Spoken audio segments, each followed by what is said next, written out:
내가 어찌하여 여기 있느냐, 그런 제목으로 말씀 나누기를 원합니다.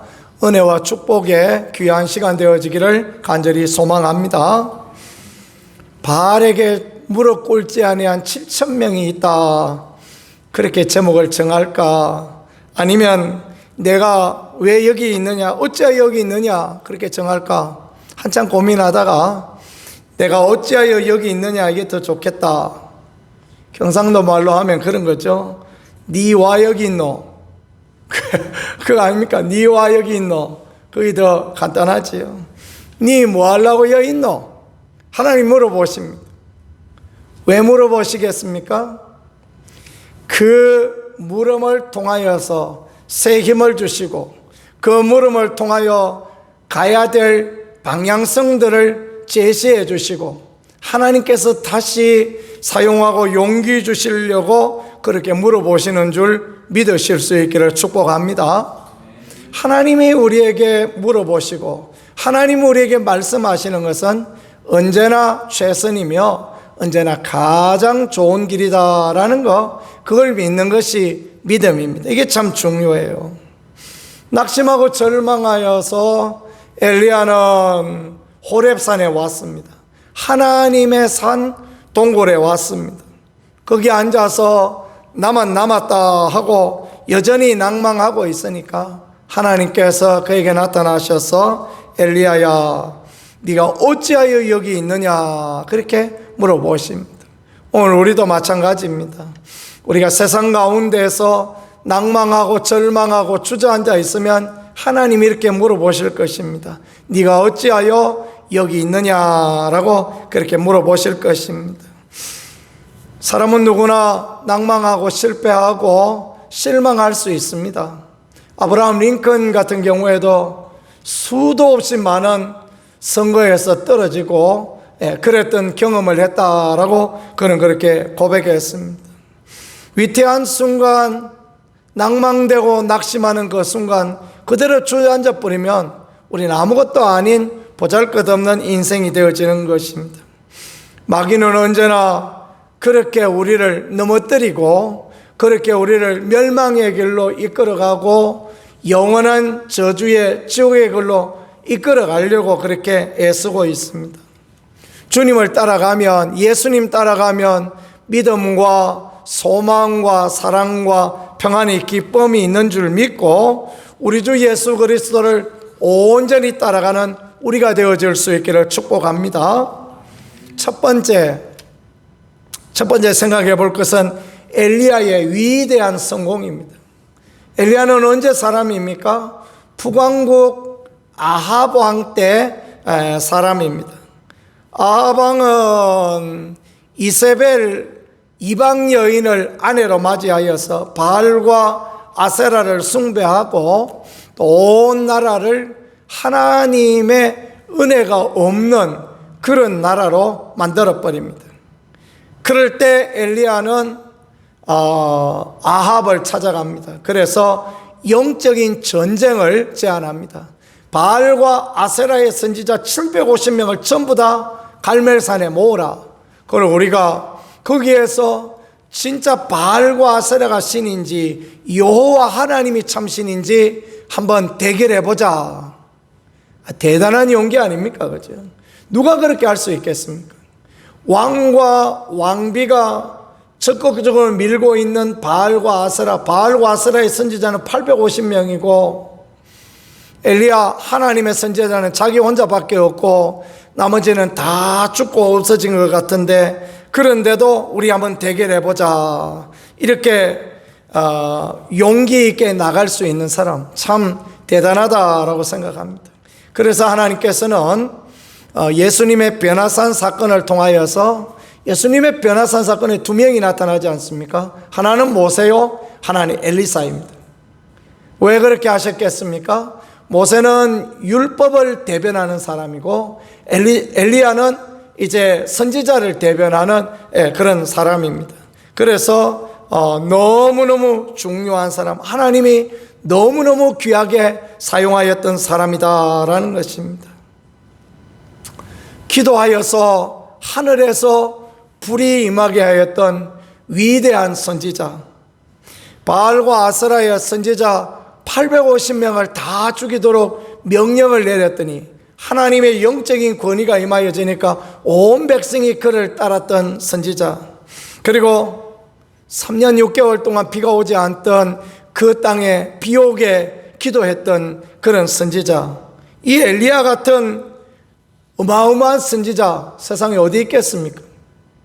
근데 여러분, 근데 말입니다, 성경을 잘 읽어보면 디셉 사람 엘리야에 대해서 표현하는 게 엘리야의 특징을 표현하는 게 약대 트롯을 입었다, 그런 표현을 쓰고 있습니다. 약대는 뭡니까? 낙이 아닙니까? 낙이 아니에요. 낙타가 약대입니다. 낙타는 원래 부정한 음식이라 그래서 유대인들이 먹지도 않았던 그런 동물입니다.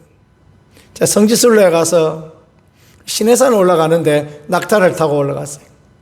아이고 이놈 자식, 그 10년 전에 목욕을 한 번도 안 했나. 낙타 냄새가 그냥 얼마나 그렇게 지독하게 나는지 모릅니다. 세상에 낙타 그 잡았던 고삐도 나중에 여러 번 씻을 만큼, 하여튼 낙타 탔을 때 입은 옷은 그냥 그날 밤에 물에 담가야 될 만큼 그렇게 낙타 냄새가 많이 나고 그랬습니다. 엘리야가 낙타 털 가죽 옷을 입었다라는 것은 뭘 의미하는 거겠습니까? 그만큼 가난하고 그만큼 연약하고 그만큼 보잘것없는 그런 사람이었다라는 것입니다. 그는 하나님 앞에 위대한 선지자로 쓰임을 받았지만 실제로는 보잘것없는, 배운 것도 없고 가진 것도 없는 그런 연약한 그런 사람이었다라는 것을 보여주는 것입니다. 오늘을 살아가는 성도도 마찬가지 아니겠습니까? 주의 종도 마찬가지고 성도도 마찬가지입니다. 우리가 하나님의 능력 힘있고 믿음의 말을 하고 믿음으로 담대히 나가고, 그렇지만 우리 자신들을 보면 바울이 고백한 것처럼 연약하고 약하고 부족한 그런 모습들이 우리 가운데 얼마나 그렇게 많은 것입니까? 그러나 하나님이 사용하시고 하나님이 용기 주시고 하나님이 담대하게 하시면 우리는 귀하게 쓰임받고 우리는 하나님 앞에 아름답고 복된 사람들이다라는 것을 늘 믿고 나가는 우리가 되어지기를 소망합니다. 드와이트 무디는 미국 부흥을 일으킨 유명한 부흥사였습니다. 그러나 그는 학력은 초등학교밖에 못 나왔고 그는 학교를 가지 못하는 그런 어려운 환경 가운데서 그렇게 자랐다고 합니다.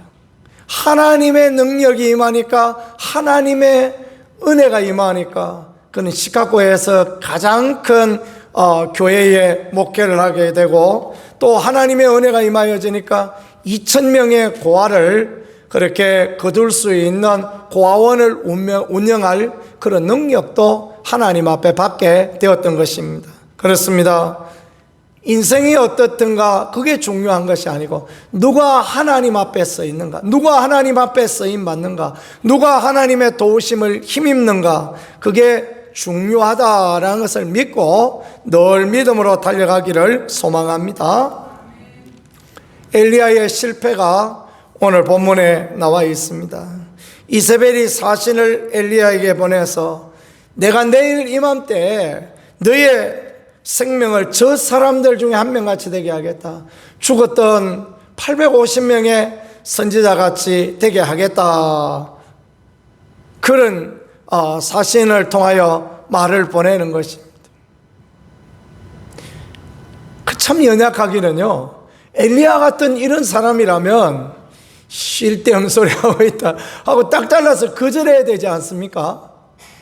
아니 내가 누군데, 내가 하나님의 종인데 하나님이 역사와 마음을 주관하시는데 이세벨 니까짓 게 뭐라고 네가 그런 말을 하냐, 그런 말 하지도 마라, 이럴 때 아멘 하시는 겁니다. 그래 이래 말해야 되지. 이 사람이 연약하니까요, 이 가난하고 어렵게 커서 그런가 몰라도 하여튼 사람이 연약해가지고 그런 말을 하니까 그런가 하고 마음이 낙심되고 절망되어져 버린 것입니다. 3절에 보니까 그가 이 형편을 보고, 어떤 형편요? 그 막 기세 등등한 이세벨의 형편, 남편 아합 왕도 어찌하지 못하는 그 형편을 보고 야곱가 팍 죽어가지고 도망을 가버립니다. 믿음은 도망가는 게 아니에요. 믿음은 마귀를 대적하라, 그러면 너희를 피하리라 말씀하지 않습니까? 그죠? 야고보의 말씀처럼 믿음은 대적하고, 믿음은 피하지 않고, 믿음은 부딪혀 나가는 거예요. 그래야 하나님이 역사하시고 하나님이 도와주시는 것 아닙니까? 이런 말 듣고 이런 형편 보고, 그래가지고 이 위대한 엘리야가 도망을 가는데 어디까지 도망갑니까? 저 밑에 브엘세바까지 도망을 가버려요. 남쪽에 제일 밑에 그쪽이 브엘세바가 있거든요. 그래서 이제 이스라엘을 말할 때는 다안에서, 북쪽 다안에서 브엘세바까지 이렇게 표현해요. 그 중간에 한 3분의 2점의 갈멜산이 있어요. 근데 거기서 막 불이 나게 도망해서 200km를 도망해가지고, 세상에 200km 걸어가려면 20일은 걸어가지, 한 열흘은 걸어가지 않았을까 생각되어지는데, 그래 도망가가지고 거기서 자기 사환을 두고 저 광야에 가서 거기 로뎀 나무 밑에 앉아 있었다라고 그렇게 성경은 말씀하고 있습니다. 로뎀 나무, 광야의 로뎀 나무. 자, 이스라엘 성지순례 가서 광야의 로뎀 나무 봤는데, 광야의 로뎀 나무는 여기 우리 밖에 나가면 이 느티나무 멋지지 않습니까? 그늘이 멋진 우리 교회 느티나무 한아름 되는 거, 이런 거 하고 완전히 다릅니다. 이런 데 가서 숨어 있었으면 그래도 모양이나 빠지지 않지. 그 유다 광야 저 남쪽의 로뎀 나무는요, 어느만 하냐 하면 산딸기 나무만 합니다. 쌀이 나무 막 그 정도 하다 이렇게 생각하면 좋겠습니다. 그 조그마한 나무 밑에 앉아가지고, 그 사람이 누굽니까? 그 사람이 하늘에서 불이 내게 오게 했던 사람 아닙니까? 그 사람이 850명의 바알 아세라 선지자 이겼던 사람, 기도하였더니 3년 6개월 동안 비가 안 오고, 기도했더니 3년 6개월 동안 비가 오게 했던 사람, 하나님의 은혜를 잊어버리니까 하나님의 역사를 잊어버리고, 악한 말 듣고 또 상황 바라보니까 이렇게 연약하고 약한 가운데 있었다라는 것은 오늘 우리 성도도 마찬가지로 그와 같이 되어질 수 있다는 걸 보여주는 그런 말씀 아니겠습니까? 우리 주님께서 변화산에서 막 옷이 정말 흰눈같이 익게 되어질 그때 나타났던 사람. 그러나 이 악한 말 듣고 그 형편 보면 이래 믿음 없는 사람 되어지고 마는 것입니다. 믿음의 삶에 우리가 꼭 거절해야 될 게요, 그게 악한 말입니다. 사단이 속삭이고 환경의 이야기가 이렇고 이러니 이렇게 될 수밖에 없다라는 그런 말 듣지 말아야 됩니다.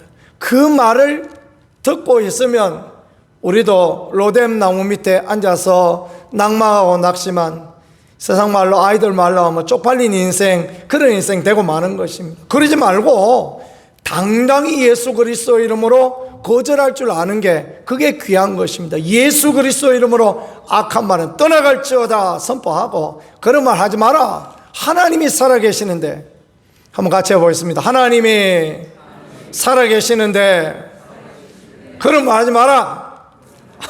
딱 잘라서 그런 말 하지 마라 하고 딱 잘라버리는 게요, 이게 믿음인 것입니다. 그게 하나님 앞에 귀해요. 그럴 때 하나님이 은혜 주시고, 그럴 때 하나님이 역사하시고. 네. 제가 설교 때마다 지금 이런 이야기를 하고 있지 않습니까? 왜 이런 이야기 할까요? 그래 말씀을 드려도 그런가 하고 이렇게 귀를 이렇게 쫑긋 세우고 자꾸 그 이야기 듣고 믿음 없는 말들을 자꾸 하시거든요. 답답해서 그럽니다. 답답해서. 그런 말 하지 말고 하나님이 살아계시는데 하나님이 도우신다, 하나님이 역사하신다, 하나님이 인도하신다. 그래야 하나님이 도와주세요. 그래야 하나님이 야야 천사여 봐라 저 김 목사 그 옆에 있는 사람 저 구정중앙교회 교인들이 전부 다 하나님이 살아계신다 그러는데 어째 가만히 있겠냐. 그러면서 하나님 천사 보내셔서 하나님이 일하시고 하나님이 역사하시고 인도하여 주시는 거예요. 그런 은혜 누릴 수 있기를 소망합니다. 우리는 불도 못 내려요. 우리 무슨 불을 내립니까? 우리가 뭐 불 어림도 없습니다. 그죠? 우리가 하늘에서 3년 6개월 동안 비가 안 오게 하고 비가 오게 하고 그런 거 할 줄 압니까? 여러분 할 줄 아십니까? 저는 그런 거 할 줄 모릅니다. 저는 그런 거 할 줄 모르고 제가 보기에 여러분도 그런 거 할 줄 모르시는 것 같습니다.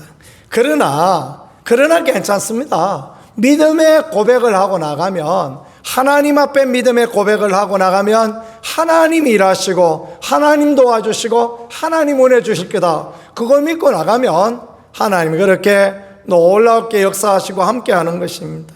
바울과 실라는 빌립보 감옥에 갇혔습니다.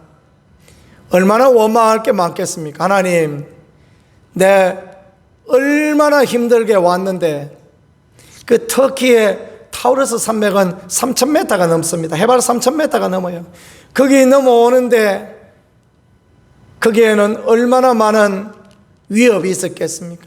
짐승의 위협도 있고 또 산적의 위협도 있고 그래가지고 물 넘고 바다 건너서 그 어려움 다 헤치고 건너와서 마게도니아의 첫성 빌립보에 갔습니다. 가자마자 매 맞고 감옥에 갇혀 있으니 얼마나 속상하고 힘들겠습니까? 하나님, 나 막 때리쳐 아플랍니다. 그 소리가 왜 안 나오겠습니까? 그죠? 고생은 죽도록 시켜놓고 하나님 이게 뭡니까? 이게 뭡니까? 그 말을 하고 싶지 않겠습니까? 근데 바울과 실라 뭐합니까? 거기서 기도하고 찬송해요. 거기서 하나님 앞에 하나님이 하실 위대한 일 기대합니다. 하나님, 나는 오늘 옥에 갇혀 있지만 하나님 하실 일을 기대합니다. 하나님 일해 주세요. 그러면서 찬송하고 하나님을 높여드리니까 하나님이 어떻게 가만히 계세요? 그죠? 내가 하나님이라도 가만히 안 계시겠네. 그러니까 하나님께서 천사님 뭐하나? 얼른 가서 내 아들을 구해주지. 그러니까 하나님이 착고가 풀어지게 하고 옥문이 열게 하시고 그곳에 하나님의 위대한 하나님의 교회들 세워질 수 있게 그래 은혜 주시는 것 아닙니까? 그러니까 우리가 믿음으로 나가고 그렇게 하나님을 기대하고 나가는 거 얼마나 귀한지 모르겠습니다. 세 번째 볼 것은요, 하나님의 크신 사랑입니다. 하나님께서 천사를 통하여서 5절과 7절에 보니까 어루만져 주셨다 말씀합니다. 어루만져 주셨다. 하나님께서 동작을 그냥 탁 때리신 게 아닙니다. 어제 유튜브에 보니까 소방관 한 분이 부인하고 둘이 차를 타고 가고 있었는데 큰 동굴 안에서 대형 그 차가 사고가 나가지고 불이 붙었대요. 그래서 이제 이분이 내려가지고 그 터널 안에 들어가면 왜 비상구가 있지 않습니까? 그쪽으로 이제 차들이 갈 수 있게 돌려서 갈 수 있게 또 이렇게 피할 수 있게 유도를 해주고, 왜냐하면 차가 폭발하면 큰일인 거 아닙니까? 그리고 자기는 가서 그 불이 난 트럭에 불을 끄겠다. 그러니까 막 그 아내가 막 안 된다고 막 소리를 요란하게 치더라고요. 여보 안 돼 절대 안 돼 하고 막, 여러분들 그 영상 한번 보세요. 앙칼지게 막 소리를 쳐요. 그러거나 말거나 여보 나 가야 돼. 그래서 가서 그 소방전 호스를 꺼내 가지고 그 차에 물을 뿌려서 불을 끕니다. 물론 혼자 그걸 다 감당하지 못해요. 나중에 이제 소방차가 와서 불을 끄게 되어졌는데, 알고 봤더니 이분은 현직 소방관이셨던 거예요. 그러니까 소방관으로서 자기 사명을 감당하기 위하여 그렇게 했던 거예요.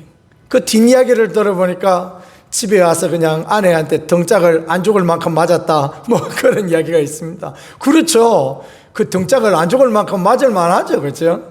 아내는 남편 죽구나 뭐 하겠습니까? 그러니까 뭐 등짝을 때리고 그랬다 그러는데, 저는 저라도 나가서 그렇게 불 끄는 데 갔을 거다, 그 생각을 그렇게 해보았습니다.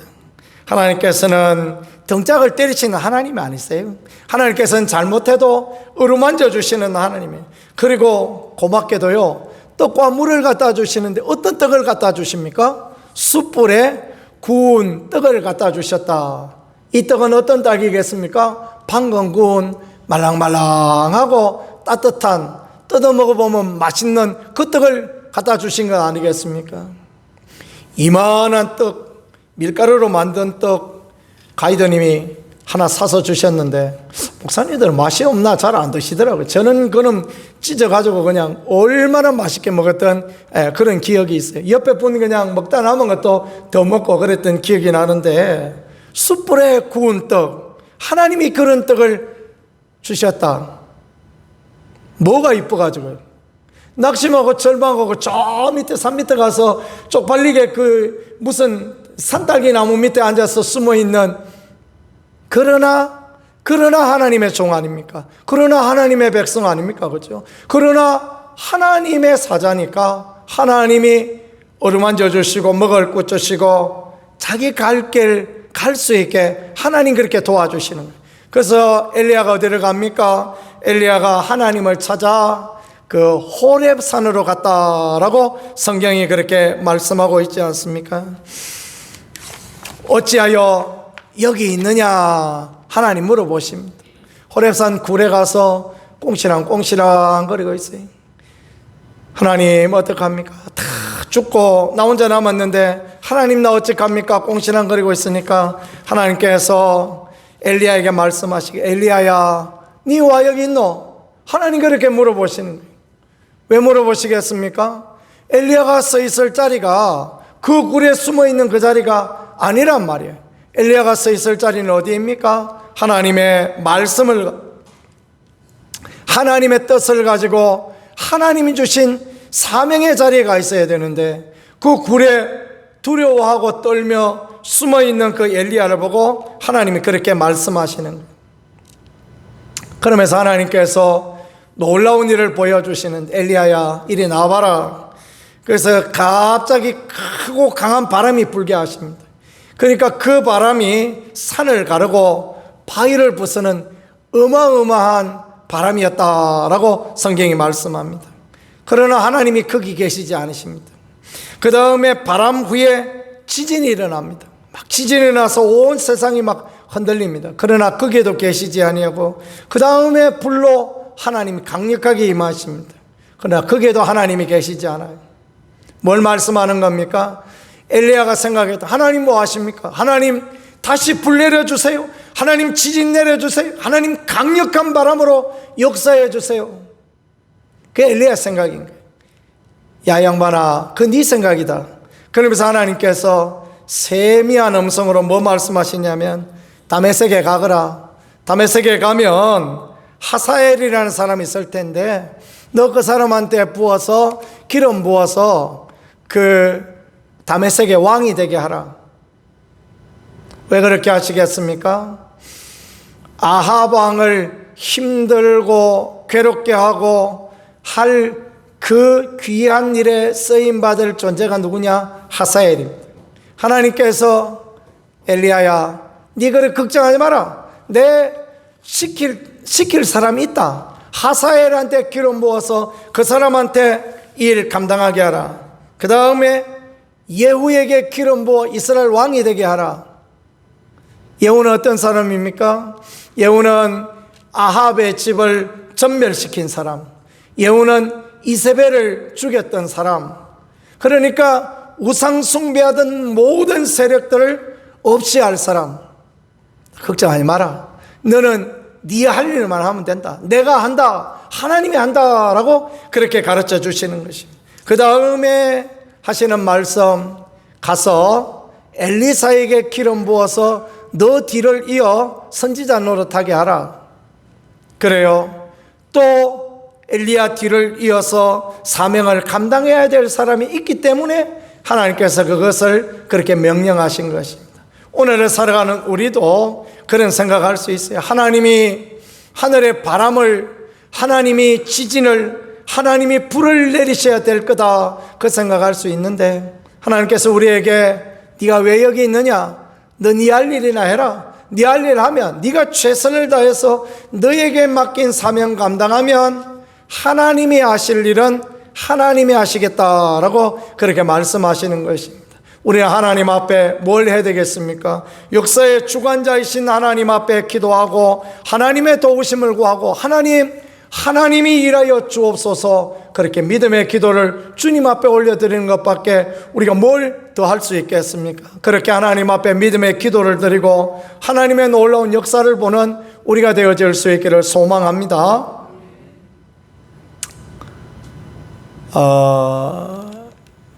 일산에 가면 일산 광림교회라고 교회가 있어요. 사모님 일산 광림교회 가보셨죠? 세미나 할 때 그 큰 교회, 어마어마하게 큰 교회입니다. 러시아에 선교사를 파송하고 모스크바에 선교센터를 크게 이렇게 지었다고 합니다. 어느 날 그 선교사님한테 전화가 왔대요. 목사님 큰일 났어요. 뭐가 큰일 났어요? 그랬더니, 아니 목사님, 마피아가 경찰 데리고 교회에 왔어요. 마피아하고 경찰하고 뭔가 어울리지 않지 않습니까? 마피아는 깡패고 경찰하고 합작해서 교회를 왔대요.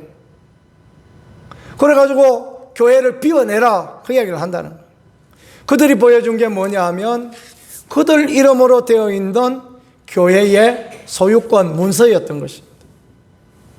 이게 왜 그렇게 됐냐 하면 그 외국은, 우리나라는 주로 외국인이 와도 땅을 사면 소유를 인정합니다. 우리는 자유민주국가지 않습니까? 그렇죠? 근데 이 공산국가 같은 경우에는 주로 외국인들의 소유권을 인정하지 않습니다. 땅은 공산당의 것이지 땅은 개인의 것이 아니다, 인정을 안 합니다. 그래가지고 이제 그 나라 사람의 이름을 거치고 해서 몇 단계를 거쳐서 이제 소유권을 받아야 되는데, 그런 과정에서 마피아가 그걸 알고 그리고 와서 자기들 이름으로 그 선교센터를 자기들 것이다, 그것도 경찰한테 뇌물을 주고 경찰 데리고 와서 나가라는 것입니다. 어떻게 할 수가 있나요? 그죠? 그래서 이 선교센터에 있던 선교사님 부부, 그리고 그 돕는 사람들이 다 쫓겨나서 어디 있었냐 하면 봉고차 하나 사서 보냈는데, 봉고차 안에서 오돌오돌 떨면서 그렇게 전화를, 목사님 이거 어떡합니까? 어떻게 할 수가 있나요? 그래서 일산광림교회 목사님이 그 얘기했대요. 목사님, 선교사님, 걱정하지 마세요. 우리가 기도할게요. 그래서 갑자기 밤에 번개, 이 교회 톡방에다가 올려서 지금 이런 상황인데 기도할 사람 나오세요. 그랬더니 한 200명 되는 분이 와서 기도하러 나오셨대요. 얼마나 감사한지. 그래서 그들이 막 밤에 10시 넘어서 11시까지 계속해서 기도했대요. 주님 역사하시고 이런 일을 해결해 주세요. 기도회 끝나고 나서 목사님 전화했더니 선교사님 하는 이야기가, 목사님 아직도 안 가고 그냥 있습니다. 그래요, 좀만 더 기다려보세요. 우리 좀만 더 기도할 테니까. 그래가지고 이제 나가서 야식 좀 사다가 먹고 그때부터 또 기도하는 것입니다. 또 기도하고 또 설교하고 또 기도하고 설교하고 아침에 새벽 4시까지 그냥 그렇게 했다는 것입니다. 그러고 난 뒤에 러시아에서 전화가 왔는데, 목사님 막 놀라운 일이 벌어졌습니다 하고 전화가 왔대요. 그 무슨 일이냐고 물어봤더니 마피아하고 경찰하고 와서 그 난리를 쳤는데, 검찰에서 와가지고 그 마피아하고 경찰하고 다 쫓아내서 돌려보내고 당신들이 이제 교회에 들어가서 예배드리도 좋다, 그 이야기를 했다는 거예요. 얼마나 놀라운 일입니까? 그죠? 하나님은 서울에서 기도하는데 모스크바까지 기도 응답해 주시는 하나님이시다라는 것을 믿으실 수 있기를 축복합니다. 역사의 주관자이신 하나님은 그렇게 놀랍게 일하시고 역사하시고 인도하여 주셨다라는 것입니다. 일산광림교회 이야기만 그 이야기겠습니까? 오늘 우리가 믿는 하나님도 똑같은 하나님 아니십니까? 최선규라는 분, 지난번에 우리 권사님 한 분이, 그분 좀 초청해서 간정 집회 했으면 좋겠다라고 이야기하셨는데, 최선규 집사님이라는 분이 있어요. MBC인가 KBS인가 거기서 뉴스 앵커 하시던, 지금은 연세 꽤 많이 드신 걸로 알고 있습니다. 새롭게 하소서 보셨습니까? 새롭게 하소서의 진행자로 그렇게 나오시고 그러시더라고요. 이분은 불교 집안에서 태어났대요. 장가를 갔는데 불교 집안에서 자란 부인하고 결혼을 했다는 거예요. 대학생 때는 세상에 불교 학생의 회장도 지냈대요. 그러다가 이제 뉴스 앵커가 되고 기자가 되고 승승장구하는 그런 인생을 살았다는 거예요. 어느 날 뉴스를 진행하고 있는데 쪽지가 하나 왔어요. 딸아이 사고, 긴급 전화 요망, 이렇게 해서 왔어요. 딸아이 사고, 중퇴, 긴급 전화 요망, 이렇게 해서 왔다는 거예요. 얼마나 놀랐는지, 얼마나 떨리든지, 뉴스를 어떻게 끝냈는지 모르고 불이 나게 차를 빼서 가는데, 그 외에 상습 침체 구간이 있지 않습니까? 부산에도 가면, 내성 로타리 가면 맨날 그 침체되고 막 1시간 기다렸던 기억이 나는데, 그런 데가 있었던 거예요. 지금은 밑에 입체 교차로를 만들어서 샥 잘 빠져나가더라고요. 거기 있는데 막 얼마나 떨리고 얼마나 두려운데, 자기가 갑자기 자기 모르는 말을 하더래요. 하나님, 우리 아이 살려주시면 나 하나님 믿겠습니다. 그런 이야기를 하더래요. 자기도 왜 자기가 그런 이야기를 하는지 모르겠대요. 그 순간에 자기는 부처님을 찾아야 되는데, 하나님이 우리 살려주시면 나 하나님 믿고 하나님 시킨 대로 다 하겠습니다. 그 말을 하고 있더래요. 그리고 그곳을 지나서 이제 병원에 도착을 한 것입니다. 갔더니 자기 어머니는 탕에 털썩 주저앉아 울고 있고, 자기 부인은 벽에 기대어서 어쩔 줄을 모르고 있고 눈물만 뚝뚝 흘려 있고 그런 상황이었다. 그래 들어가 봤더니 내가 누구 아빠입니다 했더니 보여주는데 허연 보자기를 덮어놓은 테이블을 하나 보여주더라고요. 상황 상황 이해되시죠? 그죠? 딸은 가버린 거예요. 이삿짐 하는 그 큰 트럭 5톤 탑차가 후진하다가 이 아이를 못 본 거예요. 그리고 이 아이가 그 차에 깔려서 그렇게 죽어버린 겁니다. 최선규는 그 보자기를 덮어놓은 그 테이블에 앉아서 울기 시작합니다. 그 딸아이하고 그렇게 유대가 깊고 그랬는가 봐요. 아이 이름을 부르면서 얘야 네가 가다니 하나님 하고 막 하나님 살아계시면 우리 아이 살려달라고 그렇게 막 거기서 통곡을 했다. 한 30분 통곡을 했는데 갑자기 따뜻해지더래요. 그러면서 그 싸늘했던 아이 몸이 따뜻해지면서 아이가 기침을 하더래요. 콜록 하면서 막 기침을 하더래요. 입을 열어봤더니 그 아이 입에 핏덩어리가 잔뜩 들었대요.